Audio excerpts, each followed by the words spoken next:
John Carter adjusted the gauges on the water processing unit, humming a tune to himself as the hum of machinery filled the compact space station orbiting Titan. The mechanical engineer, who had always been fond of solitude, now found himself missing Earth more than he'd anticipated. "John, we've got a blip in Sector 4 again. Can you check it out?" The voice of his colleague, Marcus, crackled over the intercom.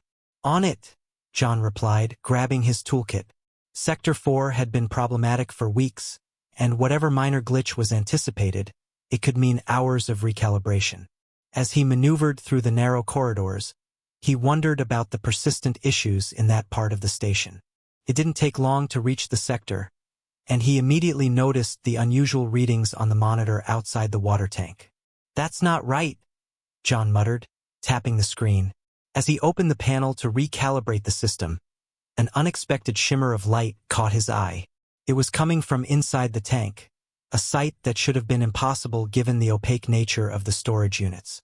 "What in the—" Before he could finish his thought, the figure of a young woman, with skin shimmering like the surface of a watery moon and eyes as deep as the ocean, appeared from within the tank. She was unlike any human, her presence ethereal and almost translucent. "Why are you wasting water?" she exclaimed, her voice echoing strangely in the metallic room. Her expression was a mix of wonder and accusation, directed squarely at John. I'm not wasting it. It's recycling," John stammered, trying to process the sight before him. "Who are you? How did you get in there?" "I am Alira from Aquari. I came through the transdimensional gate. Your water tank aligns with our conduit field," she explained, stepping out of the tank with a grace that seemed to defy gravity. Marcus rushed into the sector, alerted by the unusual sensor readings. Upon seeing Alira, his eyes widened in disbelief. "John? Who? What is this?" "An alien, apparently," John said, still in shock. "From Aquari. And she's concerned about our water usage." Alira looked from John to Marcus, her gaze intense. "Water is life. On Aquari, it's sacred. Seeing it handled so casually is disturbing." John exchanged a puzzled look with Marcus. "It's not casual. Trust me, water's precious to us too, especially out here. We recycle every drop we can. Maybe we can show you, help you understand our processes." Marcus nodded in agreement. "Yeah, maybe there's a lot we can learn from each other." Alira considered this for a moment, then nodded slowly. "I would appreciate that. I must understand your ways if I am to report correctly to my people." "Then it's settled," John said with a cautious smile.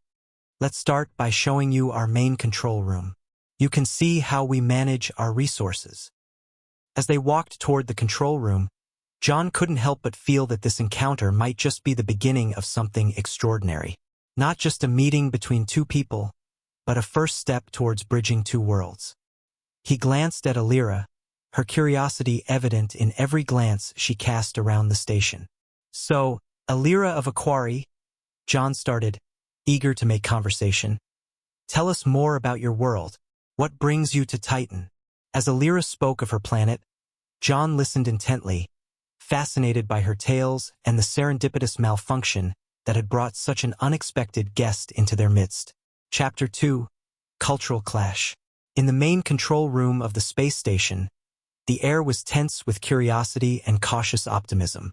John, Marcus, and Alira were joined by Dr. Alex Turner, the mission's lead scientist, who was particularly eager to understand the technological and ecological aspects of Aquari. "So, Alira, you mentioned your world values water above all. Can you elaborate on how your people manage it?" Alex asked, adjusting his glasses as he peered at the alien visitor with keen interest. Alira nodded, her eyes scanning the bank of monitors displaying data about the station's water recycling processes.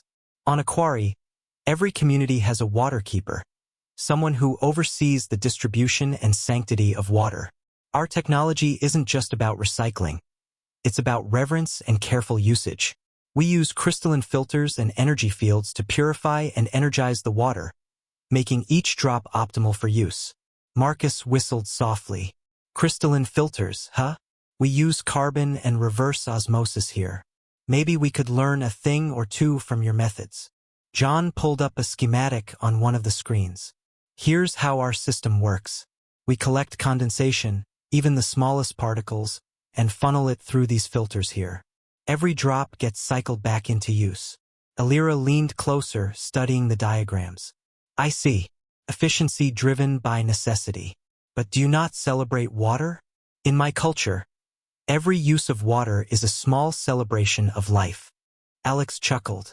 I suppose our celebration is more about having enough coffee to keep the lab running. But your point is taken. Maybe we could infuse a bit of your reverence into our daily routines. John nodded thoughtfully. It could be good for morale, too. So how about this? You teach us about your crystalline technology, and we'll show you how we manage water in a high-efficiency environment. Maybe there's a middle ground that can benefit both our peoples. Alira smiled, a gesture that seemed to brighten the sterile room. I would like that. Understanding each other's ways is the first step towards true cooperation. As the group discussed further, Marcus set up a virtual interface to allow Alira to manipulate the systems directly, giving her a hands-on feel for human technology. Try this, Marcus said, guiding her hands to the controls. You can adjust the flow rates and see real-time data on water quality and usage. Alira's touch was tentative at first, but she quickly adapted, her curiosity driving her. Fascinating. Your systems are more robust than I anticipated. As the afternoon waned into evening, the crew and Alira continued exchanging ideas. Dinner was served in the communal area, where the conversation shifted from technology to personal stories. So, Alira, what's it like on a quarry? Do you have oceans, mountains? John asked, genuinely interested in her home planet. Alira's eyes lit up with the mention of her world. Yes, vast oceans that glow with the light of our twin moons. Mountains that reach into the clouds. But much of our planet is arid, hence our deep respect for water. And what do you do for fun? Marcus chimed in, trying to lighten the mood. We have water festivals, where we celebrate the gifts of the ocean and rains. There are competitions, music, dancing. It's a time when everyone, children and elders alike, come together to give thanks. John laughed. Sounds like a party we shouldn't miss, right, Alex? Definitely, Alex agreed, smiling. It's fascinating, Alira. Both our worlds have so much to offer. It's not just about learning how to manage resources, but understanding what makes each culture thrive. As the group shared stories and laughter, the initial barriers of alien-human interaction began to melt away, replaced by a shared sense of purpose and budding friendship. The promise of collaboration seemed not only possible but inevitable, as they planned for the days ahead with a new sense of camaraderie and mutual respect. Chapter 3: Building Bridges. The research lab on the space station buzzed with activity as John and Marcus set up the new water filtration prototype. Alira stood at the edge of the room, carefully observing their every move. While the technology was fundamentally different from anything on her home planet, she was determined to learn and find common ground. So, this is where we bring in the modular recycling unit, John explained to Alira, gesturing to a cylindrical device hooked up to several monitors. This system captures vapor from used water and feeds it into a purification chamber before it's reintroduced into the supply. Crude but effective, Alira commented, her tone neutral yet clearly intrigued. Your method lacks the precision of crystalline filtration, but the concept is solid. Efficiency must be a higher priority for you. Marcus chuckled as he powered up the machine. When you're billions of miles from Earth, crude but effective keeps us alive. Alira stepped closer, her gaze fixed on the device. Do you ever consider the spiritual aspect of water usage? On a quarry, our filtration systems aren't just tools. They're crafted with care and respect, designed to honor the essence of water itself. John frowned in thought. It's not something we really think about in that way. For us, water is just another resource we have to manage. We recycle it because it's practical, not because it's sacred. Alira tilted her head, watching as Marcus adjusted the flow rate on the prototype. Perhaps that's why you lose so much of it. Without reverence, you can't truly understand how to protect it. Reverence isn't exactly a standard engineering principle, Marcus said with a smirk. But I'm open to ideas if they get results. John glanced at Marcus, then back at Alira. What exactly makes your crystalline filters so effective? Maybe we could incorporate some of that technology here. Alira's expression brightened at the invitation to share her knowledge. The crystalline filters on a quarry use lattice structures formed under high pressure to draw impurities out of the water on a molecular level. The process is gentle and enhances the water's natural properties, making it not only pure but also more nourishing. Marcus raised an eyebrow. Nourishing water? That's new. I mean, our system is designed to keep us hydrated and alive, but we don't think of water as having enhanced properties. Maybe it's time you did, Alira replied. A different perspective might lead you to more refined solutions. John tapped the cylindrical device, his mind already churning with ideas. If we could integrate some of that molecular lattice concept into our system, even in a simplified form, it might boost our efficiency. Marcus nodded. Worth a try. We can't replicate the exact conditions you use on a quarry, but we can experiment with materials that mimic those lattices. Alira stepped forward, her tone earnest. If you show me your materials and the process you use to create your filters, I can guide you towards something closer to what we use. Deal, John said. But it's going to take some time. We'll need to source different materials from the supply bays and run a few simulations. Marcus leaned against the lab bench, arms crossed. You're forgetting the maintenance checks we still need to do in Sector 3. The CO2 scrubbers have been acting up again. John sighed. Right? We'll have to split our time. Marcus, you handle the scrubbers, and I'll start gathering the materials for Alira's filter experiment. We can reconvene here tomorrow. Alira interjected, her voice steady but insistent. I'd like to assist with both tasks. The more I understand your systems, the more I can contribute. Fair enough, John said. Marcus, why don't you show Alira the scrubber diagnostics while I get the materials? Marcus shrugged. Sure. Follow me, Alira. The two left the lab and John got to work, pulling up schematics and inventory logs. By the time Marcus and Alira returned, John had laid out several samples of filtration media. These are the best we've got, he said, gesturing to the small array of materials. Not exactly crystal lattices, but we'll see what we can do. Alira examined the samples, her fingers gliding over the surfaces. This one, what do you call it? Graphene oxide, John replied. It's one of the more advanced filtration materials we use. She nodded. It might serve as a starting point. We'll need to reconfigure the alignment of the molecules to achieve the desired effect. Marcus looked skeptical. And how exactly do we do that? I'll show you, Alira said, a hint of excitement in her voice. But first, we'll need to adjust the pressure chamber parameters. John grinned. Marcus, get ready to take some notes. This is going to be good. As the three of them set to work, the initial cultural barriers began to fall away. Instead of seeing Alira's methods as alien, John and Marcus started to view them as innovative. Likewise, Alira started to appreciate the ingenuity and adaptability of human engineering. By the end of the day, the prototype filter showed promising results, with increased filtration efficiency and a clearer water output. Alira's guidance had made a tangible difference. John wiped his hands on a cloth and smiled at her. Looks like we've got something that works. Thanks for your help, Alira. She returned the smile, her tone warm. Thank you for listening. I'm beginning to see that while we approach water differently, our goals are the same. We just needed to learn from each other. Marcus chimed in, a hint of humor in his voice. Well, don't get too comfortable, Alira. We've still got a lot of work ahead. Alira raised an eyebrow, her expression teasing. I'm not afraid of work, Marcus. Are you? He laughed. Not at all. Let's see what else we can fix. Chapter 4, The Breakthrough.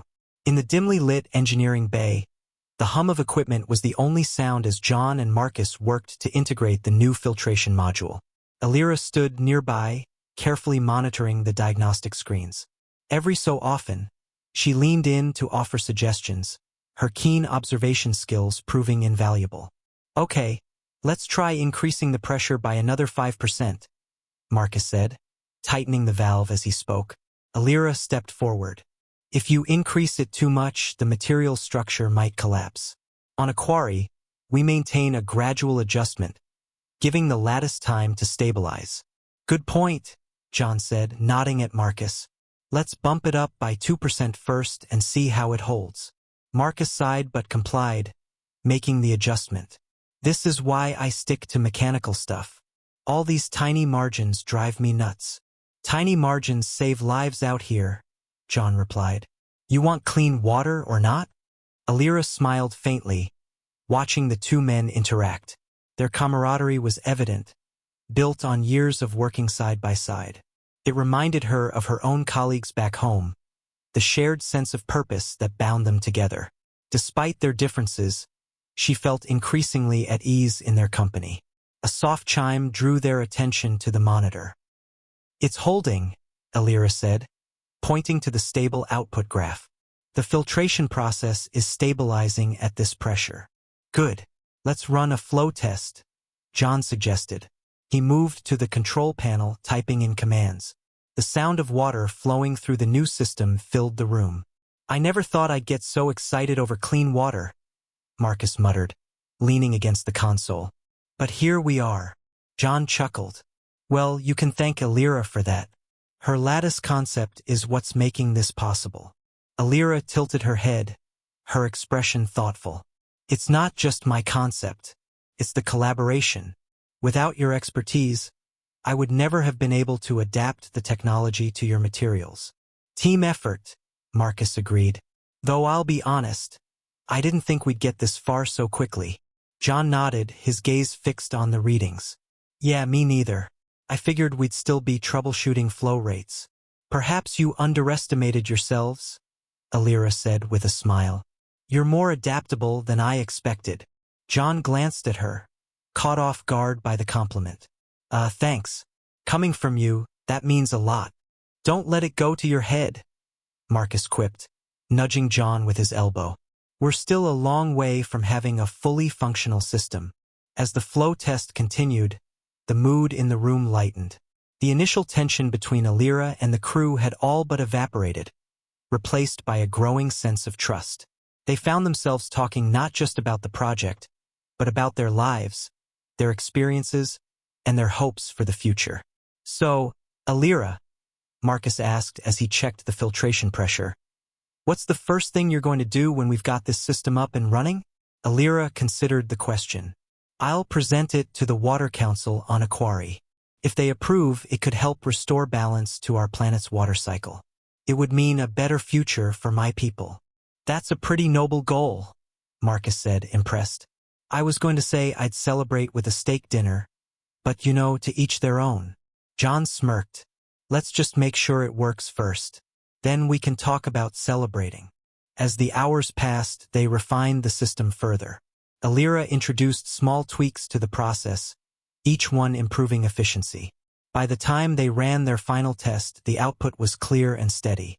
For the first time, it felt like they were on the verge of something transformative. We did it, John said, leaning back in his chair. His voice was a mix of relief and pride. Alira placed a hand on the console, her expression calm but satisfied. No, we didn't just do it. We proved that cooperation can lead to solutions neither of us could achieve alone. Well said, Marcus added, wiping his hands on a rag.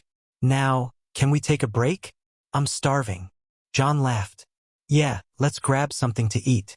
Alira, care to join us? She hesitated, then nodded. I'd like that. Thank you. As they headed to the galley, the bond between them felt stronger than ever. They were no longer just individuals from different worlds. They were a team. Chapter 5. Unspoken Feelings. In the glow of the station's dimmed evening lights, John and Marcus sat around the main console, reviewing the latest performance data from the filtration system. Alira leaned over the display, her brow furrowed as she compared the new results to the original benchmarks they'd set. It's working better than I expected, John said, scrolling through the metrics. We've cut the waste ratio by another 3%. That may not seem like much to you, Alira said, but it's significant in the long run. On a quarry, a fraction of a percent can determine the survival of an entire community. Marcus leaned back, stretching his arms over his head. I thought all these adjustments and tweaks would be boring as hell. But watching this thing improve bit by bit, it's kinda satisfying. Beats fixing the scrubbers, John said with a grin. I'm just glad we're seeing progress. Alira's lips curved into a faint smile. Your determination is admirable. It's clear you both care deeply about this project. Marcus chuckled. You hear that, John? We're admirable now. John gave him a playful shove. Don't let it go to your head. As the banter flowed, the tension that had initially defined their interactions with Alira faded into a relaxed camaraderie. They weren't just collaborators anymore. They were forming a genuine team, one that thrived on shared effort and mutual respect. Alira pulled up a simulation on the screen, pointing to a section of the system where the flow had slightly decreased. I think if we adjust this inlet, we can maintain the current efficiency even as we scale up. Good catch, John said, studying the data. That could save us a lot of headaches down the line. Marcus said, leaning forward. We could push this even further if we... His sentence was cut short by a sudden tremor that shook the station. The lights flickered, and the console displayed a string of red alerts. John's hand darted to the controls, stabilizing the main power grid before the lights returned to normal. What was that? Alira asked, her voice steady but concerned. Probably a minor asteroid impact or a debris collision, Marcus said. Happens sometimes out here. John frowned, scanning the readouts. It wasn't a direct hit. It looks like something disrupted the external power relay. We'll need to do an EVA to check for damage. I'll suit up, Marcus offered, already heading for the equipment lockers. Hang on, John said. We'll both go. Alira, keep an eye on the system from here and alert us if anything changes. She hesitated, then nodded. Be careful. In the airlock, John and Marcus suited up, their movements practiced and efficient. As they stepped out into the void, tethered to the station by sturdy cables, the silence of space enveloped them. The only sounds were their breathing and the occasional communication from their helmets.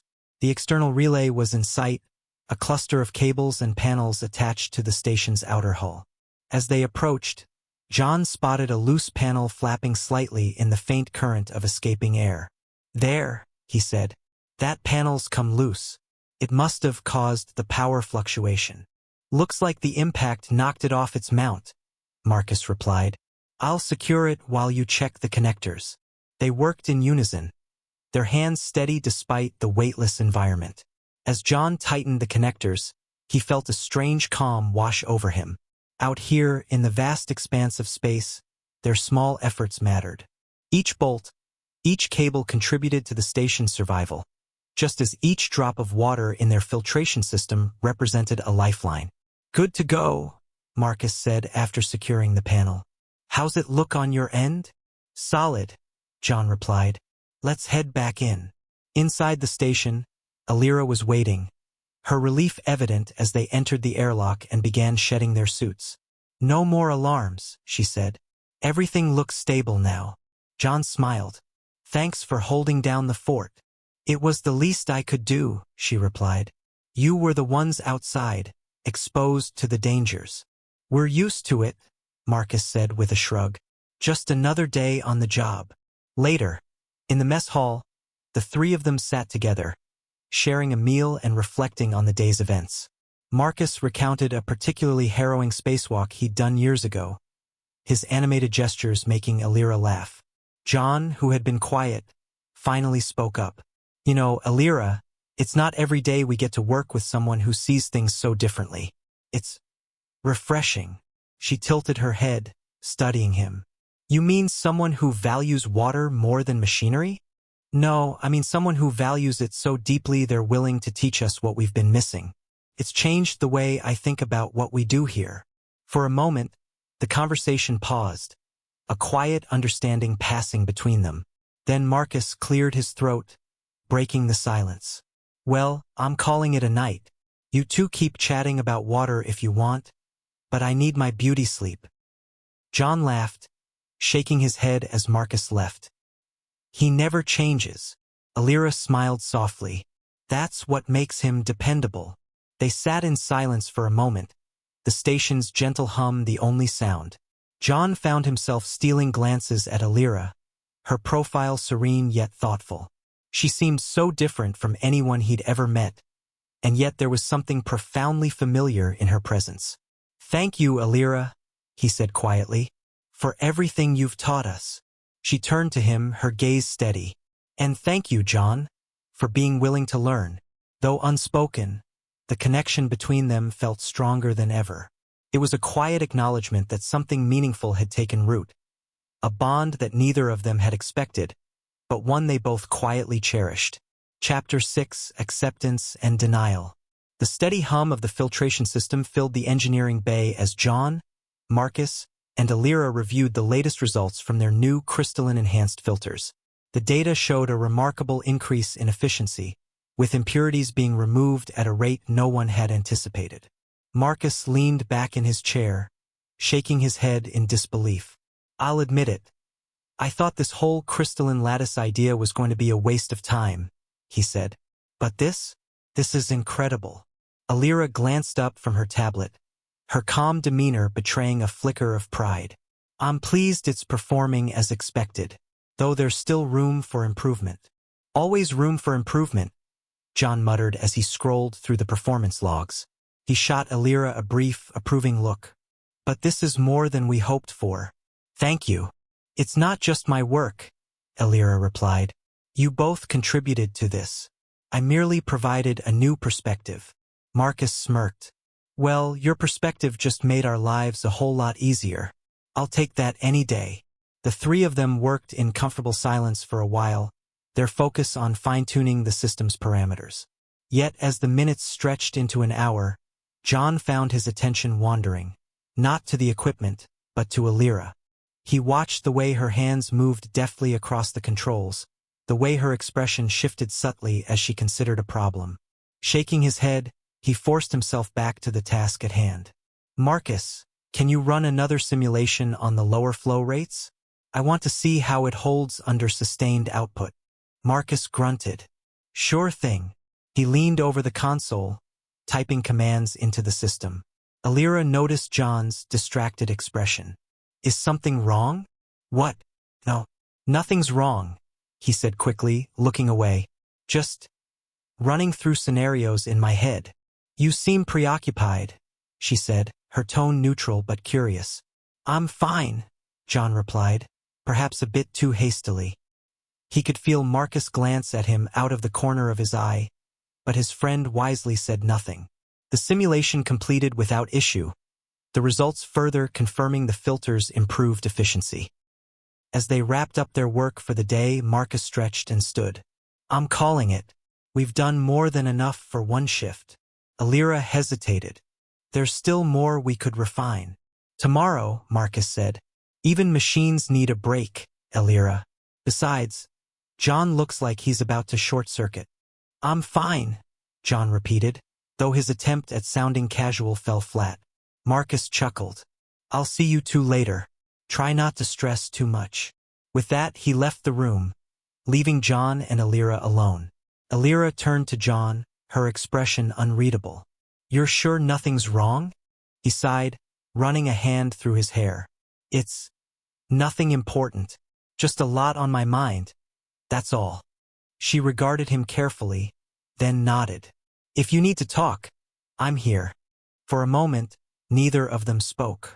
The room felt strangely quiet without Marcus's presence, and the hum of the equipment seemed almost muted. John cleared his throat and moved toward the door. I'll see you tomorrow, he said. Alira's voice stopped him before he could leave. John. He turned back, meeting her gaze. Thank you, she said, for your trust, for giving my ideas a chance. He offered a faint smile. You've more than earned it. Without another word, he left, the door sliding shut behind him. Alira stood there for a moment, her thoughts unreadable as she looked back at the console. The data from their work still displayed on the screen.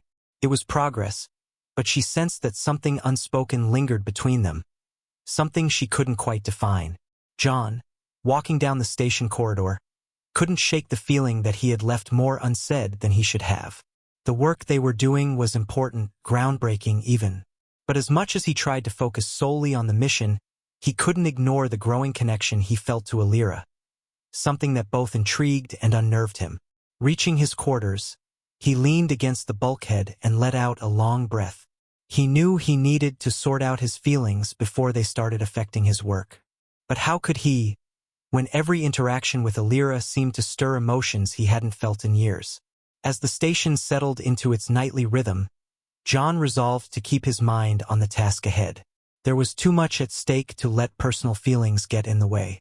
Yet deep down, he couldn't deny the undeniable, that Alira had become far more to him than just a colleague. And he had no idea what to do about it. Chapter 7. The Festival of Water. The Festival of Water began as soon as the twin moons of Aquari climbed high into the sky. Alira had explained that this event was one of her world's most cherished traditions, a time when communities gathered to honor the planet's lifeblood and reflect on the cycle of life. It wasn't just a celebration. It was a renewal, a moment when everyone paused to express gratitude for the element that sustained them. For John, it was an entirely new experience. Standing amidst a sea of Aquarians, their translucent forms glowing faintly under the moonlight, he felt both out of place and deeply intrigued. Alira stood beside him, her calm presence reassuring as they walked toward the central square. "Feeling overwhelmed?"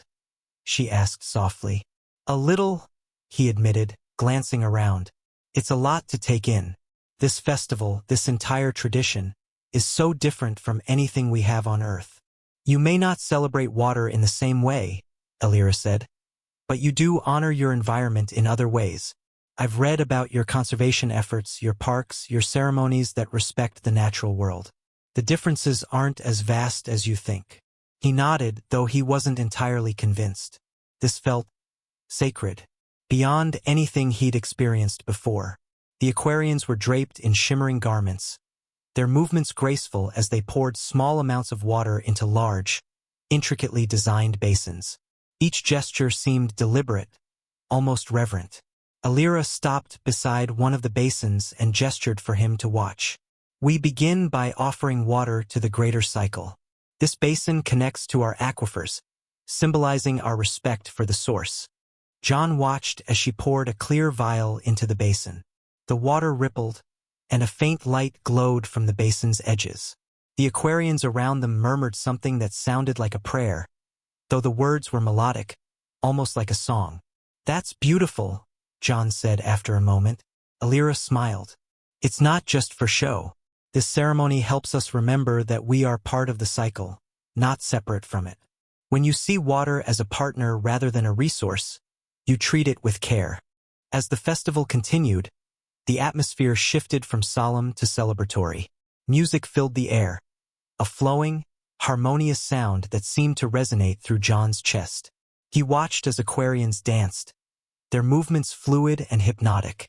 He noticed Marcus off to the side, laughing as a group of Aquarian children showed him how to make patterns in the water with their hands. John turned to Alira. "Your people really know how to celebrate. I never thought water could be the centerpiece of something so joyful." "It's in our nature," she said, looking out at the crowd. "When you come from a world where water is scarce, you learn to appreciate every drop. You learn to celebrate what you have." They fell into a comfortable silence, watching the festivities unfold. Marcus waved at them, gesturing for John to join him, but Alira touched his arm lightly, stopping him. He turned to her, surprised by the gesture. "I want to show you something," she said. Without waiting for a response, she began walking toward a quieter part of the festival grounds. John hesitated for a moment before following. She led him to a secluded grove where a small, natural spring bubbled up from the ground. It was away from the noise and the crowd, a peaceful pocket of the festival.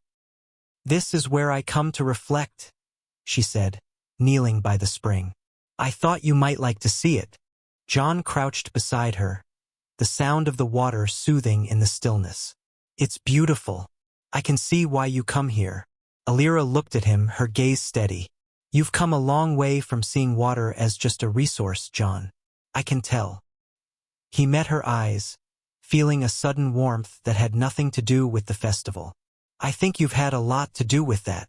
They were close now, close enough that he could see the faint shimmer of her skin in the moonlight, the way her features softened as she looked at him. For a moment, words felt unnecessary. He reached out, brushing his fingers against hers. She didn't pull away. You've taught me so much, he said quietly. Not just about water, but about seeing things differently. About what matters. Alira smiled faintly, her hand resting lightly on his. And you've shown me that trust and collaboration can lead to more than just solutions. It can lead to understanding. Their hands lingered together, a quiet acknowledgement of something unspoken between them. Neither of them moved away, caught in a moment that felt as still and eternal as the spring beside them. Chapter 8. A New Beginning. The station's central meeting room buzzed with quiet conversation as Aquarian and human delegates filed in. John, Marcus, and Alira stood near the large display screen at the front, finalizing their presentation. This was the moment they had worked for, proving that their collaborative filtration system could not only address the water issues on Aquari, but also serve as a model for future joint projects between their worlds. Everything's set, Marcus said, running a hand through his hair. You ready, John? Yeah, John replied, checking his notes. Alira, how do you feel? Alira glanced at the assembled crowd, her expression calm but focused. Prepared. This system speaks for itself. John smiled at her confidence. Over the weeks they had worked together, he had come to admire her unwavering commitment to her people and their shared mission. It wasn't just her knowledge or her culture that impressed him. It was her determination to find a way forward, no matter the challenge. The room quieted as the presentation began. John stepped forward first, explaining the initial challenges they faced. He highlighted how human ingenuity and Aquarian wisdom had come together to create a filtration system more effective than anything previously available. He kept his tone steady, his words simple and direct. This wasn't about grandiose claims, it was about results. Next, Alira stepped to the center of the room. She spoke with a clarity that commanded attention, describing the new system's impact on Aquari's most critical water sources. She outlined how the crystalline lattice technology, combined with human engineering methods, had nearly doubled the efficiency of water recycling processes. The results were undeniable, and the room hummed with murmurs of approval. Marcus concluded the presentation, walking the audience through the detailed performance data. His dry humor and straightforward explanations kept the atmosphere light and accessible. By the time he finished, the delegates were nodding in agreement, their skepticism replaced with cautious optimism. As the three of them took their seats, the Aquarian representative stood to address the room. This achievement is not just about technology. It is a testament to what can be accomplished when two civilizations work together. For decades, we believed our water challenges were insurmountable. Today, we see a clear path forward. The human delegates murmured in agreement. It was a rare moment of unity in the often tense relationship between Earth and Aquari. John felt a swell of pride and relief. They had done it. After the meeting, the three of them returned to the engineering bay, now empty and quiet. Marcus grabbed a chair and spun it around to sit facing John and Alira. Well, he said, breaking the silence, we actually pulled it off. I'll be honest. I didn't think we'd get here this fast. Alira smiled faintly. I admit I wasn't sure your methods would work, either. But I'm glad I was wrong.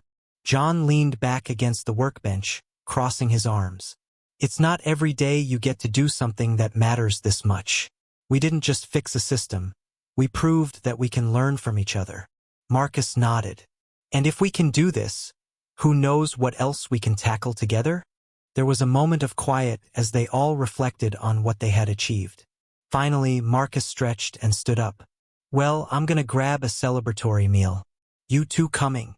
John shook his head. I'll catch up in a bit. Go ahead. Marcus nodded at Alira. What about you? I'll stay, she said.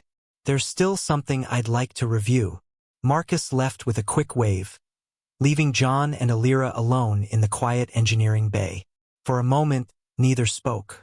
Alira was the first to break the silence. "Do you think this will last?" she asked, looking up from the console. "The cooperation between our people?" "I don't know," John admitted. "But we've shown them it's possible. That's a start." She turned to him, her expression thoughtful. "It's more than I ever thought we'd achieve. Not just the system, but the connection between us." John met her gaze, the words hanging in the air between them. There was a warmth in her tone, a quiet understanding that went beyond their shared work. He stepped closer, his voice soft. "Alira, I'm glad you came here. I'm glad we got to do this together." She smiled, and for the first time since they had met, he saw a hint of vulnerability in her expression. "I'm glad too, John. You've shown me that even when our worlds seem so different, we can find common ground." In that moment, he reached out, his hand brushing hers. She didn't pull away. Instead, she stepped closer, her eyes steady on his. It was a simple gesture, but it carried a depth of meaning neither needed to voice. They stood there for a while, not as representatives of their respective worlds, but as two individuals who had found something unexpected in each other. When John finally spoke, his words were quiet but sure. "Whatever happens next, we'll face it together." Alira nodded, her expression serene. Together. The engineering bay seemed almost brighter as they stood side by side, ready to embrace the future they had worked so hard to create.